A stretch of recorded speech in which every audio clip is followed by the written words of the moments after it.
Hey, what's going on everyone? I'm Hunter with Rebel Outdoors, and today we're going to talk about 5 things that I absolutely love about my 2021 Ram 2500 Moose build. Oh man, the lighting's wrong for full flex.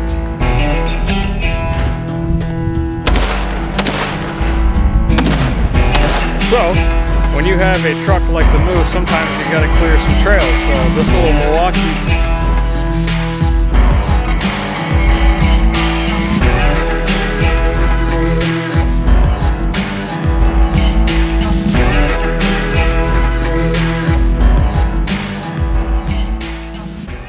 Alright, so first thing on my list has got to be the fact that this is a Cummins turbo diesel. Now, I opted to go for the diesel over the gasser just because I wanted all that torque, all that payload, all that kind of good stuff that you get with the Cummins turbo diesel versus the gasser. And of course, with having a diesel, I have that ability to be able to haul more, and I don't really do any towing, but if I did like wanted a trailer or something like that, being able to do more with the diesel and have better fuel mileage and things of that sort, because obviously when you're out and about wandering around exploring, you want to make sure you have enough fuel to sustain whatever kind of adventure you're going on. Now, I know this next one is kind of cheating, but this is going to be a twofer, and that is the internal storage space in the cab of the truck as well as the back of the truck. This is just the normal 4-door. I didn't get the mega cab, unfortunately. I kind of beat myself up for it, but even the 4-door, you have all kinds of room in here. This truck's been on, road trips going 10-hour plus, and it is just extremely comfortable to riding inside.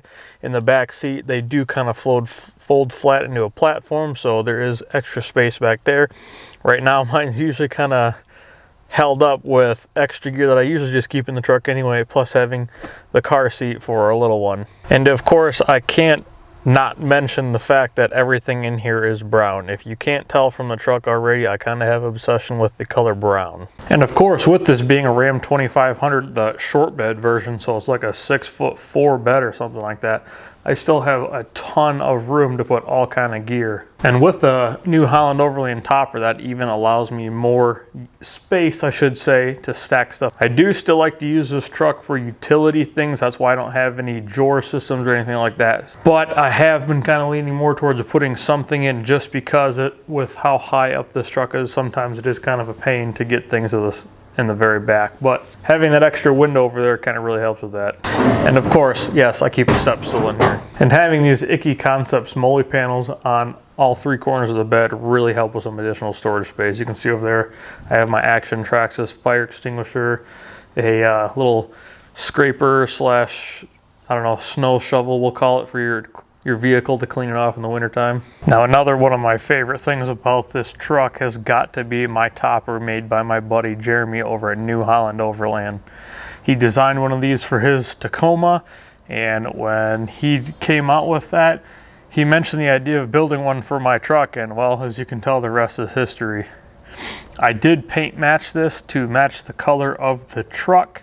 I think it turned out great, but this topper is very versatile in that there are X bars running along the roof or ceiling of this topper, allowing me to mount a rooftop tent. I can stand up there, I could attach a roof rack if I wanted, as well as being able to mount some things up inside the bed itself.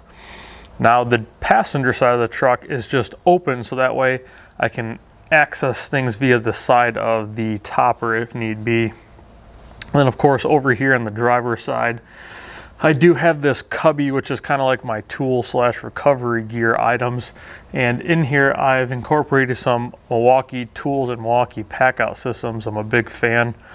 And I think this system I got going on here works really well. And then behind me, I do have a tow strap and a kinetic recovery rope in this bag, as well as some airing down items. And then these also allows me to mount like recovery gears, tools, and all those good things. All right, next up has got to be the fact that I've been running these 40-inch Milestar Patagonia MTs for pretty much the entirety of this truck's life, and I haven't had any kind of performance issues whatsoever. Did lose a little bit of extra MPG, but that's fine.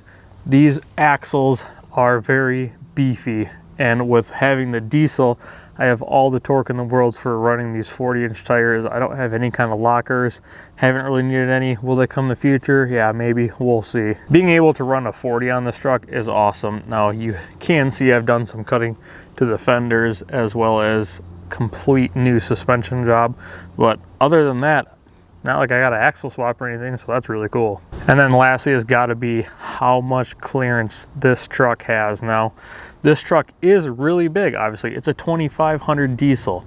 With measuring from the concrete to the very bottom of the pumpkin is 13 inches. Now, of course, I do have high clearance front bumper and high clearance rear bumper. The front bumper is from Chassis Unlimited, it's their Octane series, and the rear bumper is from Coastal Off-Road. With all of their dual swing outs, I just currently have mine in the garage because they're getting repainted. But the combination of these 40-inch tires, the Carly suspension, and these high clearance front and rear bumpers, this thing's been able to articulate in some pretty sweet places. Well, there you have it, guys. Those are the top 5 things that I absolutely love about this truck. Stay tuned for next week's video. It'll be the 5 not so favorite things of this truck. But overall, I've absolutely loved this Moose build, and I can't wait to go on any more adventures. As always, if you guys have any questions, comment them down below. Like, share, subscribe if you're not already. We'll catch you guys in the next one.